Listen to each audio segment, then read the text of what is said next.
Oh, my no more people pleasing family. It is good to talk with y'all. Good to see you all this evening. Got my mic check. All right. All right. And so we're back. We're back. And we have some good things to speak to you all about. I've got some good things. I don't know why I'm speaking about myself like third person or some fourth or fifth. Um, I've got some good stuff to talk to you about tonight. And I'm going to be talking about transforming how you see others and change your life. Transforming how you see others and changing your life. I'm so excited to talk to you all today because this is a passion project, a part of the nonprofit. And the goal is to support and help you to empower yourself differently. This is what I do almost every day, almost every day. So I've got a lot of experience with it, got a lot of life experience. And so I'm here to pour this into you all because I love you all and I want you to grow. I really want you to grow. I want you to experience the change that I have experienced myself, that I have seen in my clients and others who I've spoken to who have taken these steps. And so it's important. I'm going to let you know. This is one of those to where you might need to. I don't know if you ever had somebody about to tell you some bad news or something like that, and they say, I just need you to sit down. Can you sit down? Are you somewhere where you can sit down? Um, that's what this is. I want to know if you're somewhere where you can sit down because we're going to be coming with some content today that may kind of get us in the gut a little bit, but it's to help and support you. And if you use what I'm speaking, it will change your life. A lot of you all really don't believe that this is a possibility, and you're thinking it's not me. It can't happen for me, but it can happen for you. Okay, but you have to take steps. You have to take at least baby steps to make the change. You have to do something different. It was an amazing experience that I just had today with a loved one of ours because we got to see them take steps with asserting themselves in difficult situations. And sometimes when you get to do that, it's because they kept on going with it, and that's what you do because it's empowering. It's like I'm not used to doing this. And I'm actually all right doing it. You know what I'm saying when I'm expressing myself and speaking what's on my mind, it actually sounds like it makes sense. And I'm saying I can't believe that I'm doing this. And just seeing that, I'm always excited to see it and to hear the reports from clients when they take the initiative. So let's go on and get into what we're talking about because it takes steps. It takes some learning about yourself, and you've got to be ready to do it or you stay stuck. A lot of individuals in this group, we're not really that young. Okay. So life is moving fast. We don't have a lot of time to make the changes, to experience something different. So we have to take advantage to take even the baby steps. If you can't do it by yourself, get some help. That's what we're here for. Get it from somebody else. Get some help, somebody to pull you along because time is moving and we're missing out on the joy of life and experiences of being comfortable in our own skin, not having to change who we are to please other people, saying what's on our mind without being extra nervous, anxious, stressed out. Okay. And I got influenced to do this particular session on some things that I was seeing on the internet that's trending. And I think that it's super important. And this is kind of going to be somewhat of the theme of what I'm talking about, to surround yourself with a support system that models, and I've talked about this before, models where you want to be. Okay. And this needs to be a healthy support system. And some of us are not going to be able to find that because the thing that glitters is not gold. And sometimes it looks better than what it is. And it's hard to really know. But one thing is when you see the real, When you see the real, when you're in company with people who actually have conflict, those people that you're around that never have conflict in their marriage and life, it's just perfect, and their kids relationship, it's just perfect. Those are the ones you want to escape from concerning advice. Okay, because they're not being authentic. Life is about conflict. It doesn't mean that we're just arguing and fussing and things all the time, but conflict is simply that I think this should be this way, you think that it shouldn't. What do we do about it? Okay, that's conflict. So, one of the things that I want to talk about today is, who is the support system, or what is the support system that you have modeled? Okay, the support system, these are people that you trust, that you have watched, that you believe have the skills to have healthy relationships, have a healthy. What I want you to think about, the two or three, I do this all the time, two or three people that, like, they're the ones. They're the ones I'm on. Now, what I want to say is, if it is your parents, okay? If it's your parents that you just saw, I want to advise you to question that system. Okay? We're not talking about bad about the parents. I just want you to question that system. And so, as a disclaimer, if you have seen this system modeled before you, in front of you, throughout your life, and you are a rebel and refuse to function in any way like this system, then this whole talk might not be for you. All you need to do is just fix that. Just go do what you saw being exercised in front of you. Stop being a rebel. Do it like how your parents were doing it if it was functional. For the rest of us, if this support system looked good and you've been thinking it's good, but then it produced people pleasing from you, I want you to reevaluate it. And we're going to talk about why. Again, this is a piece of trying to understand and get a closer look at your own experience. Okay? If I separate what I have learned and observed because of fear, because I don't want to make people out to be the bad guys, they did all that they could. No one's saying that they did not. But this is the problem, y'all. This is the problem right here, right now. We're not talking about them. Why are we trying to protect our parents? We're talking about you. You're the one right now who may be experiencing a very dysfunctional marriage. You're the one right now who is in need of a relationship, long lasting. You're the one who is tired of being taken advantage of by someone. Okay? So we're not talking about anything. We're not pointing the finger at anybody. We're just taking a reevaluation of this system. Whether this is the system that's on your list or not, we want to look at it. I advise you to question the system. Okay.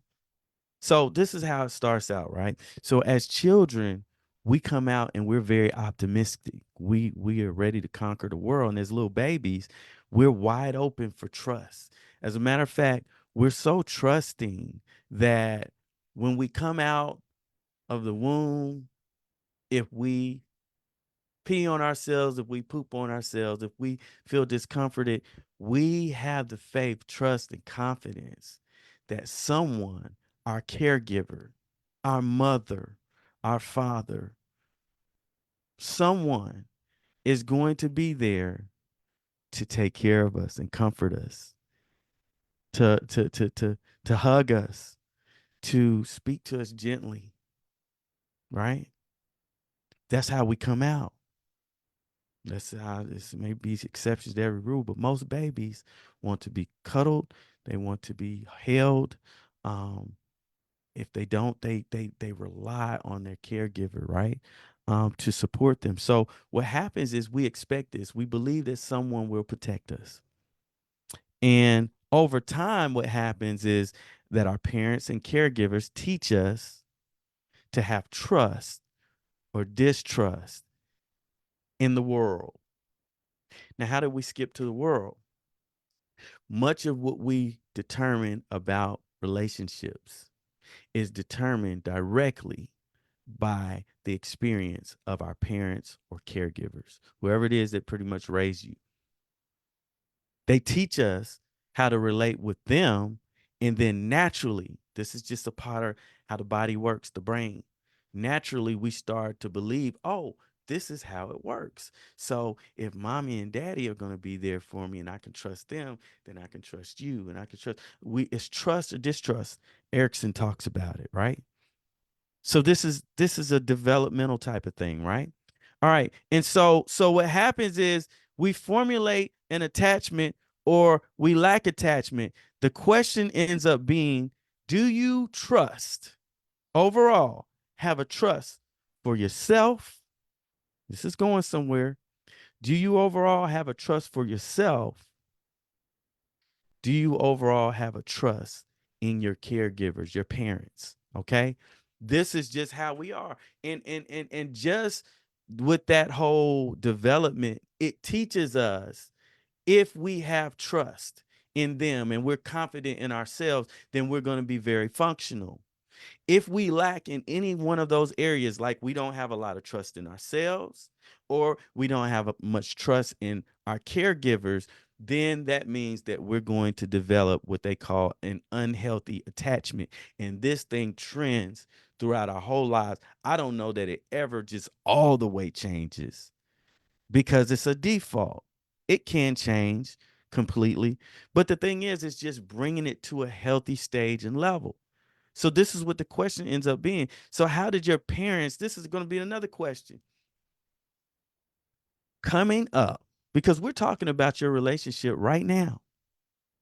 We're talking about your relationships right now, right? So I want to ask you the question. I want you to really think about this. Um, how did your parents communicate conflict? Okay. Um, was there a lot of screaming? Was there a lot of yelling? Um, did they talk to each other in a kind manner and work out conflict right in front of you? Now, if you didn't pick that up, we got some questions here. If that's what you saw and you didn't pick it up, that's why you need to come and talk to somebody. But it, 9 times out of 10, no. This is the interesting thing because when I ask this question a lot of times with clients, sometimes they refer and say, hey, you know what? I never saw them fight. Mhm. And we think that that's a good thing. They protected us. I never saw them fight. Now, when I say fight, I'm talking about basically have conflict, right? All right, so let's rewind, look back at that. If you never saw your parents fight, you know, told you what fight means, right? What and how did you develop conflict resolution skills with your husband, for your boyfriend, for others outside of who you've dated or married? Where'd you get that from? If you never saw them fight. So is that a good thing or a bad thing? I'm not saying it's a bad thing, but what I am saying is that sometimes there's a lot missing, okay? And we have to rethink what we have learned. This will transform your life. We have to rethink what we have learned. And some of us really never learned to resolve conflict because we never saw conflict effectively resolved in front of us. Some of us decided, I'll never be in a yelling or screaming match. So then what do we do? We're on the extreme other end. Some of us just adapted to what we see and we see it playing out in our relationships. We see it playing out even when we're disciplining our children and we're like, man, I'm doing this just like mom or dad, right? So if you never saw it, then it's never really been properly taught. And so this is the reason why we're having trouble in our relationships right now, because we haven't been taught what it looks like to properly resolve conflict. So what did they teach you? What about what about dad teaching you how to communicate with a man when you're in conflict? What did he teach you about that? What did it look like for you when you disagreed with dad, when he wasn't pleased with you, when you needed to tell how you felt, and it was I see you, Deb. Yes, indeed. Let's sit down. All right. What did it look like? Um, when we had to have that conversation. Um, and so these are some things that we have to think about. These are some of the weaker areas that we have to develop. What did your father teach you about the roles of a woman? Some of us, this is not even a real question because our dads were never around. We don't know our dads or don't have a relationship with them, and that part of our life has been shut off, and therefore we think that we can be functional in relationships with men, even our own male children. Okay. So these are some things, right? Um, what did your father teach you about the roles of a woman? Has that teaching been working out in your world? Okay. So dad did the best he could. He did what he was taught to do, what he saw modeled probably with his mother and his father and things like that. Doesn't mean that it's functional for you. We have to rethink and transform our thinking, and this will change your life. Okay. But we have to understand how we've gotten to the position where we are right now, right? So why is it that what we observed is not, whatever it is, whether it's good or bad, is not playing out for us in our world? So a lot of times I think it's important that we end up questioning the knowledge that we have. This is really interesting because we get so conditioned to doing things a certain way because this is what we used to where we don't even notice that this is not the norm. This is not what happens in functional relationships. Let me tell you an extreme of this. I was working with one client, and she had been prostituted by both parents, and it was a lot of sexual abuse and things like that. And this was one of my more severe cases, right? Um, and after we got to talking, um, it came to on the table that, I said, basically we had the conversation, is prostitution, did you expect that this is what you would be? And she said yes, even though she chose different. And she said that it was a norm for her in her thinking because of what she saw, what she was exposed to, that she would then become a prostitute. And what makes it even worse is that even to that day of me speaking to her, she didn't realize that that was not a norm. Even to that day. And this person's 50 some years old. Even to that day, she didn't realize that that was not a norm.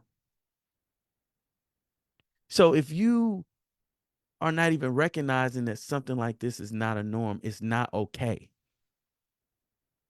God spoke to her, something like that, and led her not to go in that direction, but everything was set up for it, all the abuse that she experienced. But because she thought that that was a norm, we had to work on that. Because if you think that's a norm, then what do you also think about the role of a woman? What do you also think about the role of a man as far as how he influences the woman? What do you think about boundaries? What do you think about saying no? What do you think about people pleasing? Right. And so we have to process these things. There are some things that you all are doing right now, no doubt, that are a norm. And because we've been doing it so long, we don't recognize that this is very dysfunctional, but it's everybody else that you've been around in your environment, this is what they do. And so we have to question that knowledge, right? Um, how did your father teach you to stand up for yourself? Because that's part of the problem right now, right? How did he teach you to stand up for yourself? Or did he teach you? Okay. Where did we miss this? When did I stop having confidence in my voice? Right? We talked about that, right? And so we try to identify these things so that we could quickly shift it. As I always say, we quickly shift it. We don't have to stay back there a long time, but then we move forward into reestablishing the way of thinking. So it's a renewing of the mind. We're getting rid of old default thinking that brings old default relationships that we want gone. All right. So, and this is the interesting thing too in talking about fathers, but sometimes fathers, we have this relationship with fathers. They didn't know how to be emotional. They weren't around. They had excuses for not showing up and things like that. And so this is what makes it difficult. I hate to say this, right? But let me tell you, if you had a neurotic mother, sometimes the father kind of gets off the hook because your mother was neurotic. She had a lot of problems. Well, where do you think she developed some of those problems from? And let's just say no, it wasn't dad. Dad was sweet and whatever this and that. But don't we think that there's something like if you calling mom crazy? I didn't call mom crazy. I'm saying if you're calling mom crazy, if she fell into that neurotic zone, um, um, dad was attracted to crazy. So what is that telling us about dad? Well, not that he's crazy too, but it's maybe telling us that I hate to say this, but what about grandma? It's something familiar to him, and it's something familiar to you to why you're attracting who you attract in relationships, why you respond in the way that you respond in relationships. This has been mirrored. This has been a conditioning. Um, so the thing is that sometimes not looking into these concerns, I'm stagnating myself from growth. Okay, because I'm afraid to look into this. And I'm about to end. And to acknowledge, uh, I want to ask you, are you willing to acknowledge the possibility that there can be a change in you and your thinking? A possibility, because some of us are hopeless. We feel hopeless that I can't get that. That's for somebody else. Are you willing to acknowledge the possibility that this is a possibility that this may be able to happen? Just considering it instead of shutting it down. Is it a possibility, right? And I'll tell you that when I go through the profile, it only takes me a few minutes, 10 minutes, sometimes 30 minutes, and I can pretty much detail why you are functioning the way that you do. And we don't stay there. We acknowledge it, and if you want to go there, then we let you go there. But the thing is, we're focusing on some of the change now. But a lot of times the change has to come with the default being reprogrammed. And again, I want to get back to this. If I don't have good models, it's the one of the podcasts I was watching, person is so sure that they have changed. And I'm gonna tell you something when we're talking about relationship, don't be so sure. Don't be so sure because and I hope that the situation is that, but we let out a special level of vulnerability and breaking of rules when it comes to romantic relationships. So if we haven't had the proper conditioning and the renewing of our minds, uh, doing away with old thinking, old habits, we will return to a default and we will attract what has come to us in the past because that's what we attract with our state. We can't hardly attract anything different. With prayer, we can. I attracted different, and then the Lord helped us to fix a lot of stuff. Okay. And I wasn't totally healed. Never totally healed, but there's a lot of problems there, a lot of subject matter. Um, So it only takes a minute many times to process this. So have I been trained to be in love with me? These are the questions. If you were, and you listened to what you to you. So have the question is, have I been trained to be in love with me? If I have been rebelling against the right things that I have been taught, then that's a thing again we could quickly fix. But if I haven't and I still don't understand how to love me, it's because I have likely been conditioned not to love me. Okay. And it's again, we just study it, we learn it, and we change it. There's something cool. So when we continue to try to escape that background, that core, we miss the essentials that's needed to understand how to change. Are you willing to consider a possibility that I can love me better? That I can respect me, that I can put me first after God, that I can speak up for myself, that I can believe in myself, that I can stop demeaning me. And I'm gonna tell you what I saw today from one of the loved ones that we were supporting with this journey of being the real you, braving up and not allowing people to walk over you anymore, not being that people pleaser, not letting people just abuse you. This is what we were just dealing with today, and this is outside of the coaching and psychotherapy. Just seeing that and the look that someone gets when they're finally stepping up to those who are being abusive. I don't know what's going to happen now because you only really need one or two experiences of just being able to show up and show out. And then you start questioning and you get angry almost like, why haven't I been doing this all along? And so this is what we're here to support you with. I'm going to end it here. Reach out to us if you're looking for support, looking for a coach. We have our coaches available. We have a whole team that's available to help you to work these things out so that we can have that renewing of the mind, so we can be confident in me and we can have better functioning relationships. Y'all take care and have a good one until next week. Bye-bye.